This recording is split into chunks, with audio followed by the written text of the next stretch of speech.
Hey everyone, it's Dr. RAMANI. Welcome back to this YouTube channel on narcissism and narcissistic relationships, and above all, healing from these relationships.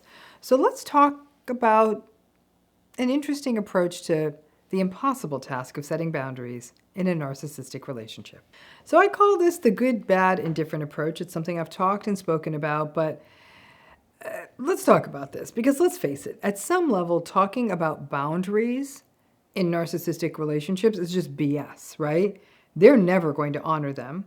There's a lot of hypocrisy because the narcissistic people will often imperiously roll up and say, let's talk about my boundaries. Their boundaries are so important. But heaven help you, if you set one with them, it'll be rage and gaslighting and passive aggression and critiques about how rigid and obsessive and controlling you are, right?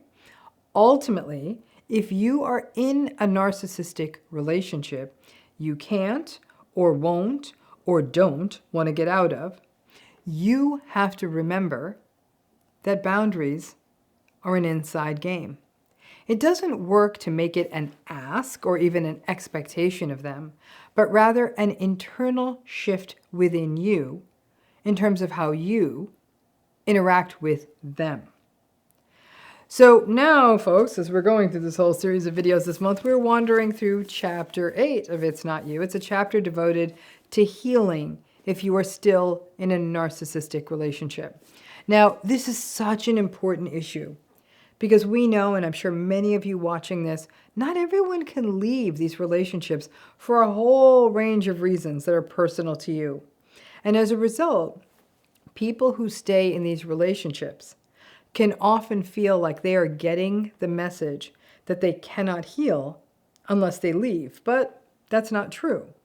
Once you get it, once you really get it, once you really radically accept, healing is possible. It's trickier, and there are more potholes in the road, but it is possible even if you have regular contact with the narcissistic person. So let's take on a simple hack from this chapter. And there's more hacks in that chapter, but you know the drill. If you want to hear the rest of the suggestions, you have to order the book. And that info is in the video description for how to click that link and get one ordered. But let's start with one of the simple hacks, which I think is one of the best. This technique that I'm about to share with you also pushes the accelerator on radical acceptance. So you not only are getting to set a boundary, but you're getting to do it in a way that is responsive to the real truth of what the narcissistic relationship is about. Some of you know this. You already know this hack because you are in my healing program, and I'm always sharing things about my healing program, things like this with folks in my healing program, or you've heard me speak about it before, but if you haven't heard, here it is. So let's talk about the good, the bad, and indifferent. Let's break this down. Let's start with the good. Very simple. Don't share good news with the narcissistic person until you have shared it with other people close to you first. In other words, don't put it on social media at first either. Go to those close people. This means that before you ever take good news, if you ever do, to a narcissistic person, you have a sort of a step one of having one or two or three people in your life who are empathic, kind, compassionate, and genuinely happy for you when good things happen to you, whether they're big or small things. Think back. Just think back to when you have shared good news with the narcissistic person. Here's my guess. My guess what happened was either they minimized it, or they played it down, or they laughed at it, or they mocked it, or they got edgy because they felt competitive with you, or they made it about them and said things like, oh, so now that you got this promotion, does that mean you're not going to be able to pick the kids up from school and it's going to be my problem? It was never that they were going to do that big, happy dance and joy and just celebrating you and your good news for a minute. Your good news was always viewed with contempt or dismissiveness or derision. So change it up. Stop sharing the good news with them. Start with the trusted, close people first. Take that minute, be in the happiness, feel supported, have that glow. Then you decide whether you are going to share it. Sometimes you have to. It may relate to your ongoing day-to-day with the narcissistic person, but sometimes you don't. And there can be a real sense of strength in knowing that you didn't take that beautiful thing that happened just so they could shit all over it. It's a powerful secret of sorts to know not to share the good news.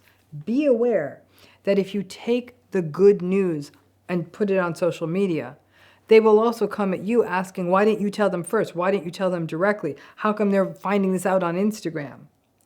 That somehow you're the one who's the narcissist because you want people to praise you and you need everyone's approval, right? Just be ready for that.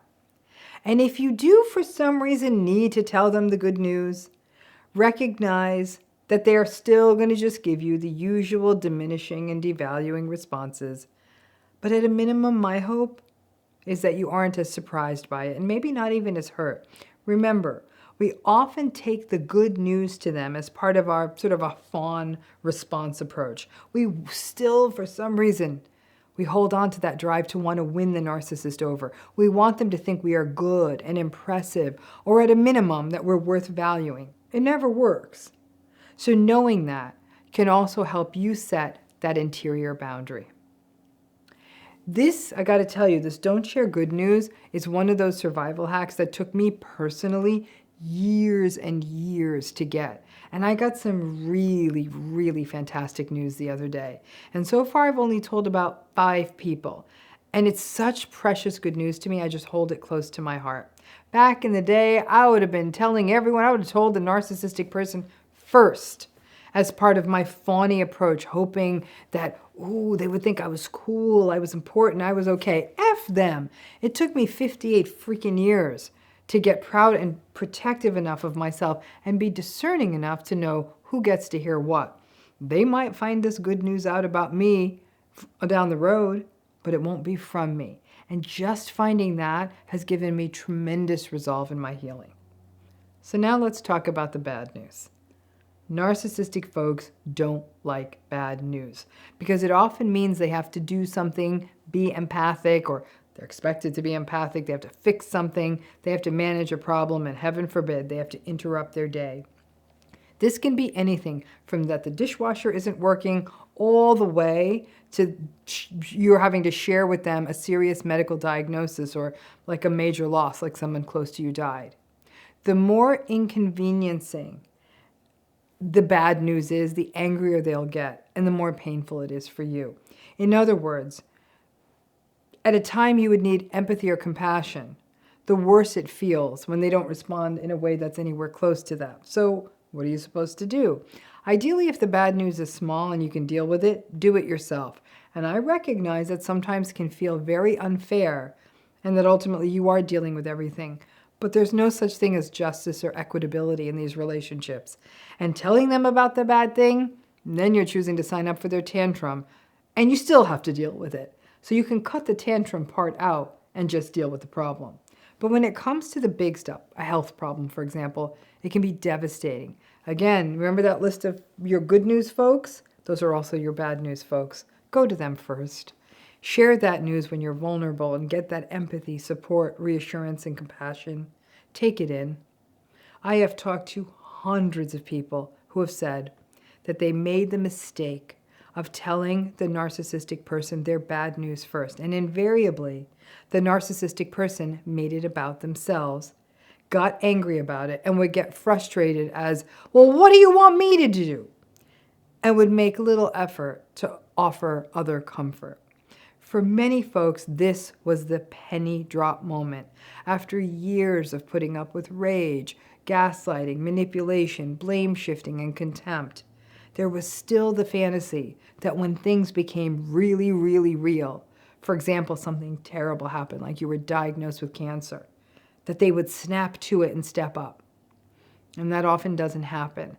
And the devastation that after all that, even if you had taken the time and love to care for them when maybe they had a health crisis, that they really don't want to be bothered, that can often be rock bottom for survivors. And this is also a call to action for realistic expectations. They are not going to nurse you back to health. So find people who will, because it's tough to scramble on stuff like caregiving at the last minute. This kind of watching how they treat you in the wake of bad news can be a catalyst for some of the worst grief. Because you might have still been 90% of the way to radical acceptance, but still had that 10% hope that maybe they'd step up in a crisis. This will kill that. And then that grief on top of you managing this bad news can feel insurmountable. But talking to others who can support you and be there for you is crucial. Again, I remember working with an older woman who had been in a narcissistic relationship for over 50 years. She got very sick. The narcissistic husband minimized her illness and her symptoms repeatedly, and was of little use when the whole thing blew up. She needed a lot of intervention and was almost contemptuous of how inconvenient all of it was going to be for him. He refused to care for her because he couldn't be bothered, but he also didn't want caregivers to come into the home. The extended family of enablers who had enabled and emboldened this narcissistic husband for years and who believed in all this nonsense about love and marriage and loyalty and all the rest of it were not prepared. Also, they enabled him, but they were not going to step up and upend their lives to support her either. And they just kept wringing their hands and wondering, oh, maybe he's just overwhelmed. That's why he can't help her. Ultimately, a few very compassionate, lovely family members turned their lives upside down to get her through it. But in the aftermath, after she healed from this illness and the treatments, this woman experienced devastating grief, years of trauma-bonded hope, years of thinking this would be it, that he would finally show up as a decent person. Initially, it resulted in a terrible depression. And had those random people who helped her out not been there, the story would have had a very tragic conclusion. However, when she got to the other side, the radical acceptance became extreme, and she started to heal. Whether it's getting the repair person in yourself for the dishwasher, or turning to other people to share your bad news, or finding caregivers to hire, this bad news boundary is essential if you're going to set internal boundaries. In some cases, you may end up having to tell the narcissistic person the bad news, but wait until you've had a little time to process it, share it with safe people, and only after you've started creating and working through your own solutions, then you can tell them. So you wonder, what the hell's left? What am I supposed to share with the narcissist? The indifferent, the sports news and weather of it all. And these days, even the news is out. If you are still in the relationship and you do need to kind of keep the conversation going with the narcissist from time to time, talk about the weather. Talk about the hours that the new pharmacy is open. Talk about the new tree the neighbors planted, that the local basketball team won, that the daffodil popped in the garden, that the dog loves his new toy. When I tell people this, they say, oh, come on. I can't share good moments. I can't share bad moments. I'm just supposed to talk about the weather. That's not a relationship. And I tell them it never really was. These relationships cannot be deep or meaningful or collaborative or growth-oriented or even safe. They are shallow, hollow, transactional, and unfulfilling. And it is painful as hell to recognize that. But the sports news weather of it all can sometimes give you enough filler conversation to work with. Toss in a few movies and you're fine. This exercise not only brings radical acceptance into 2020 focus, but it also becomes a way to set a boundary internally, one that allows for realistic expectations, disengagement, not having ridiculous, gaslighted, word salad, stupid conversations at a time when there's happiness that came into your life, good news, or at a time of need, or most profoundly at a time of pain.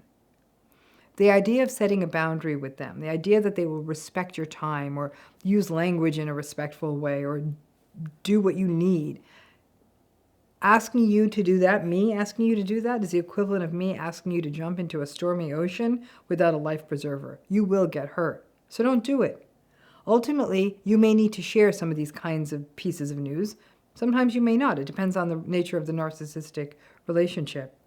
But this approach forces you to pay attention to who your real supports are and see the narcissistic relationship for what it really is.